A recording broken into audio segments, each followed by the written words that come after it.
ఒకరోజు ఒకతను న్యూటన్ని అడిగాడు, ప్లానెట్స్ ఎందుకని ఎలిప్ షేప్ లో అంటే ఓవల్ షేప్ లో తిరుగుతాయి, అవి సర్క్యులర్ గా తిరగచ్చు కదా అని అడిగాడు. దానికి Newton I don't know but I will get back to you అని చెప్పి తిరిగి వచ్చాడు. అదొక్కటి కనుక్కోవడానికి అతను ఇంటిగ్రల్ అండ్ డిఫరెన్షియల్ క్యాలిక్యులస్ ని ఇన్వెంట్ చేయాల్సి వచ్చింది. అండ్ ఆప్టిక్స్ ని కనుక్కున్నాడు.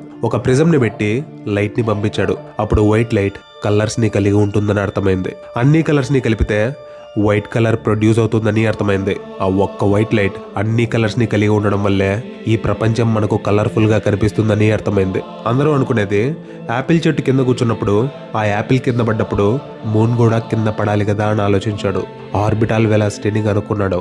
ఒక ఆబ్జెక్ట్ 7.8 km/s స్పీడ్ తో ఎర్త్ పైన సైడ్ వేస్ తో వేగంగా ప్రయాణిస్తే ఒకవైపు ఎర్త్ పుల్ అండ్ ఈ సైడ్ వే వెలాసిటీ వల్ల ఆ ఆబ్జెక్ట్ నిరంతరంగా భూమి చుట్టూ తిరుగుతూనే ఉండగలదని కనిపెట్టాడు. ఇవన్నీ ఆయన 25 ఏళ్ల లోపలే కనుక్కున్నాడు. అది కూడా అప్పుడు ప్లేగు వ్యాధి వల్ల క్యాంబ్రిడ్జ్ క్లోజ్ అయింది.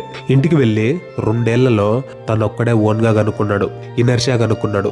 ఒక ఆబ్జెక్ట్ ఎప్పుడు ఒకే స్థితిలో ఉండాలనుకుంటుందని, కారులో ఉన్నప్పుడు మన బాడీ కూడా కదులుతూనే ఉంటుంది.